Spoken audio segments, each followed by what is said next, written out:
Question देखिए, question में आपसे बोलता है अ block of mass √3 kilogram, a block of mass √3 kg, kg का मतलब किलोग्राम है ना, resting on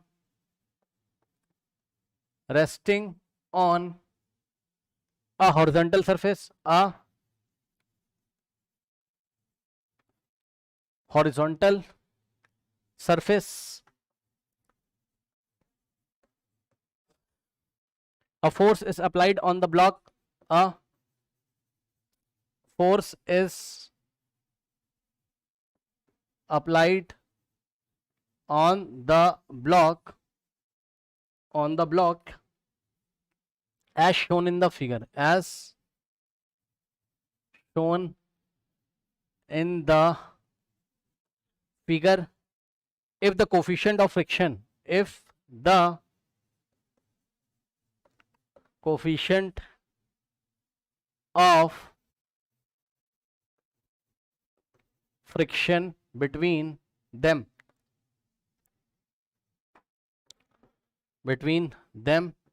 is,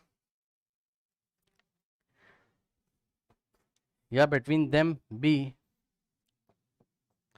1/2√3, okay, what can be the maximum, what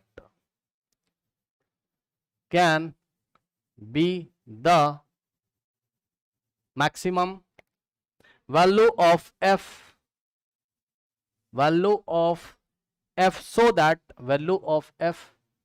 so that f का मतलब force, so that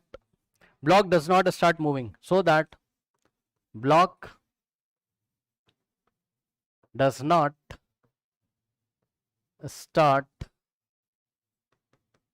मूविंग। बात समझिए, ध्यान से चेक करिए। देखिए ये आपका एक फिगर दिया हुआ है स्टूडेंट्स, ये इस तरीके से, ठीक, और इसके ऊपर एक ब्लॉक रखा है सरफेस के ऊपर, और इस बार क्या किया उसने, ब्लॉक को 60 डिग्री के एंगल पे दबाया। ब्लॉक का मास कितना है, √3 किलोग्राम, ठीक, और इसको उसने प्रेस किया, जैसे टेबल है ऐसे तिरछा जब आप प्रेस करते हो किसी एंगल पे, ठीक, तो इसने फोर्स लगाया ये इस तरीके से, ये ऐसे फोर्स लगाया, कितने एंगल पे फोर्स लगाया, 60 डिग्री पे, ठीक, कितने एंगल पे फोर्स लगाया आपका, 60 डिग्री पे, correct. Now option A 20 newton, option B 10 newton, ठीक, ऑप्शन सी है आपका 12 न्यूटन, और ऑप्शन डी है आपका 15 न्यूटन। सही है, ओके।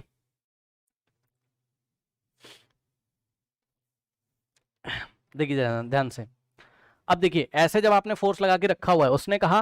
क्वेश्चन में कि a block of mass √3 kilogram resting on a horizontal surface, अब force is applied on the block as shown in figure. ऐसे ये हॉरिजॉन्टल के साथ 60 डिग्री बना के ऐसे करके फोर्स लगाया गया है। कह रहा है कि if the coefficient of friction between them is this, mu का वैल्यू आपको दिया हुआ है ना, और उसने आपको बोला है what can be the maximum value of F so that the block does not start, ठीक, तो कितनी मैक्सिमम वैल्यू एफ की लगाएं कि ये रेस्ट पे रहे, ब्लॉक रेस्ट पे रहे। अब ब्लॉक को रेस्ट पे रहने के लिए ध्यान से चेक करो, इसका मैं फ्री बॉडी डायग्राम अगर बनाऊंगा तो कैसे बनाऊंगा, इधर देखो, ये ब्लॉक को पकड़ के बाहर ले आए, ठीक, अब ध्यान से चेक करो, ये जो आपका है डॉटेड लाइन, ये वाली, इसको आप आगे बढ़ा लीजिए ऐसे डॉट डॉट से, और फोर्स को पैरेलली शिफ्ट कर दो। क्या आप फोर्स को पैरेलली शिफ्ट कर सकते हो? Yes sir. तो अगर आप फोर्स को पैरेलली शिफ्ट करोगे तो ये ऐसे आ जाएगा वेक्टर आगे, फोर्स वेक्टर,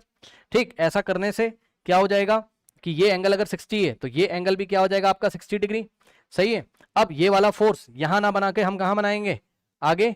है ना, ये यहां पर इसको पैरेलली शिफ्ट, थोड़ा टेढ़ा हो गया क्या, समझ जाना यार, सीधा है ना, सीधा है। तो हमने क्या किया है, हमने फोर्स को पैरेलली शिफ्ट कर लिया है। ये अब इस फोर्स को हम यहां दिखाएंगे, तो फोर्स के दो कंपोनेंट आएंगे, एक आएगा इधर हॉरिजॉन्टल में F cos 60, ठीक, और इस फोर्स का एक वर्टिकल कंपोनेंट आएगा डाउनवर्ड F sin 60,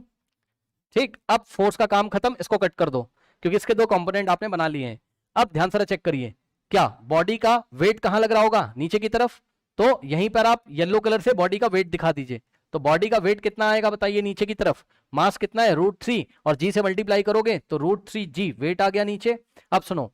अब ये जो f cos 60 ये ब्लॉक को आगे ले जाने की कोशिश करेगा, और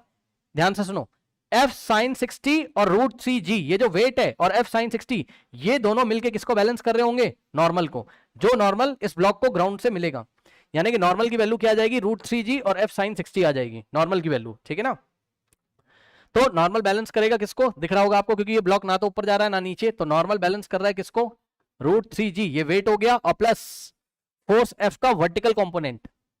f sin थीटा, इन दोनों को बैलेंस कर रहा है कौन, नॉर्मल। अब बचा कौन सा, f cos 60 की वजह से ब्लॉक इधर चला जाता, लेकिन ये जो मोशन इधर करना चाहता है, इंपेंडिंग मोशन की डायरेक्शन ये, तो ये महसूस करेगा एक फ्रिक्शनल फोर्स, तो यहां पर आपके पास फ्रिक्शनल फोर्स आएगा जस्ट ऑपोजिट डायरेक्शन में, ये इस तरीके से, ठीक, ये आ जाएगा आपका फ्रिक्शनल फोर्स, ठीक। और इस फ्रिक्शनल फोर्स की वैल्यू किसके इक्वल होनी चाहिए, f cos 60, क्योंकि उसने बोला block should be at rest, तो ब्लॉक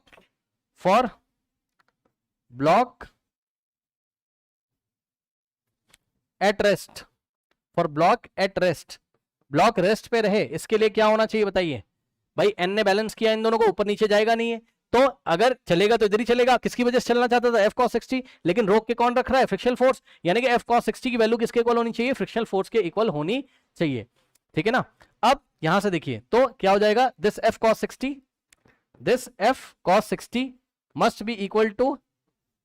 है ना, ये जो फ्रिक्शनल फोर्स है स्टैटिक वाला ही होगा ऑब्वियसली, तो इसका नाम मैंने रख दिया क्या, f, क्योंकि चलेगा नहीं ब्लॉक को मोशन नहीं करना है, ऐसा क्वेश्चन में दिया हुआ है ना, fs मैक्स, सही है, लिमिटिंग फ्रिक्शन के इक्वल हो जाएगा ये। नाउ अब यहां से f है ना cos 60 इज इक्वल्स टू, अब fs की वैल्यू क्या होती है, μs इंटू n, सो μs इंटू में नॉर्मल n, ठीक। अब ध्यान से चेक करिए, f cos 60 is equals to μs आपको दिया हुआ है कितना, 1/√3, है ना, कोफिशिएंट ऑफ फ्रिक्शन दिया 1/√3, तो यहां हम रखेंगे 1/√3, नहीं 1/2√3, या अभी बाद में रखेंगे, छोड़ो आप, ठीक। आप यहां पर पहले वैल्यूज लगाइए, μs और इंटू में n नॉर्मल कितना है, ये देखिए, ये पूरा वैल्यू यहां रखोगे लाके, तो μs इंटू क्या हो जाएगा, √3g और प्लस f sin 60। अब यहां से आप चेक कर लो, इस इक्वेशन से आप f की वैल्यू निकाल सकते हो,